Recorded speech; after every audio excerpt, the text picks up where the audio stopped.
நமஸ்தே குட்டீஸ், நம்மளோட குட்டி ஹிந்தி லேர்னர் சேனலில் நம்ம கொஸ்டின் ஆன்சர்ஸ் ஃபார் பிகினர்ஸ் அப்படின்ட்டு பிளேலிஸ்ட்டில் வீடியோஸ் போட்டுட்ருக்கோம்.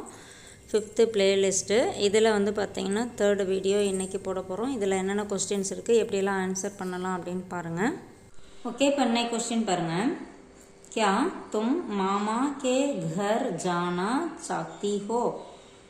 இப்போ நீ லீவ் வருது, லீவுக்கு நீ மாமா வீட்டுக்கு போக விரும்புறியா அப்படின்னு சொல்லி கொஸ்டின் கேட்கணும்னு வச்சுக்கோங்களேன்.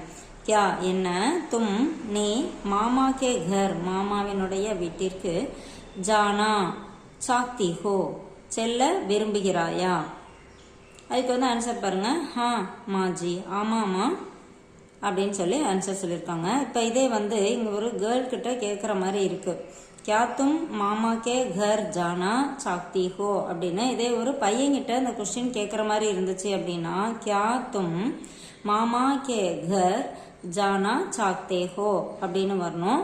இப்போ இங்கே மாமாவுக்கு பதிலாக சாச்சாஜி கே கர் ஜானா சாக்தி ஹோ, நீ சித்தப்பா வீட்டுக்கு போக விரும்புறியா? क्या तुम சாச்சாஜி கே கர் ஜானா சாக்தி ஹோ, அந்த மாதிரி கொஸ்டின் மாற்றிக்கலாம். இப்போ இங்கே ஆமாம்மா அப்படின்னு சொல்கிறாங்க. இல்லை அப்படின்னு சொல்லணும்னா நகி மாஜி, இல்லைம்மா அப்படின்னு சொல்லிக்கலாம். அடுத்து பாருங்க, மா கித்தனை தின் சுட்டியா மிலேகி. இப்போ லீவ் எப்போ வரும் அப்படின்லாம் கேட்கும்போது எத்தனை நாள் லீவ் வரும் அப்படின்னு சொல்லி கேட்போம். எத்தனை நாள் லீவ் கிடைக்கும் அப்படின்னு கேட்போம் இல்லையா? மா கித்தனை தின் சுட்டியா மிலேகி, அம்மா எத்தனை நாட்கள் விடுமுறை கிடைக்கும் இருக்கும் எப்படின்னாலும் வச்சுக்கலாம். ஹர் சால், ஒவ்வொரு வருஷமும் 2 மஹினே கி சுட்டியா மிலேகி. இப்போ சம்மர் ஹாலிடேஸ் பற்றி இங்கே சொல்லியிருக்காங்க. ஒவ்வொரு வருஷமும் 2 மாதம் லீவ் கிடைக்கும் அப்படின்னு இங்கே கொடுத்துருக்காங்க. அடுத்து பாருங்க, மா ஹம் தோனோ கித்தனை தின் வஹா ரஹ் சக்தே ஹை. இப்போ 2 பேரும் அண்ணனும் தங்கச்சியும் ரிலேஷன் வீட்டுக்கு போகிறாங்க லீவுக்கு. அப்போ மா நாங்கள் எவ்வளோ நாள் அங்கே தங்கலாம் அப்படின்னு கேட்போம் இல்லையா?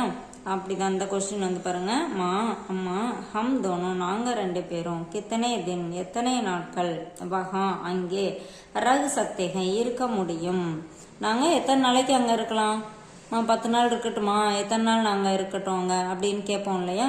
அந்த மாதிரி தான் அந்த கொஸ்டின். ஏக் மஹினே தக் வஹி ரஹே, 1 மாதம் வரைக்கும் அங்கேயே இருங்க, 1 மாதம் அங்கே இருங்க. இல்லைன்னா ஏக் மஹினே தக் அப்படிங்கிறது வேலை 10 தினம் தக், 10 நாள் வரைக்கும். அந்த மாதிரி இந்த ஆன்சர் நம்ம மாற்றிக்கலாம்.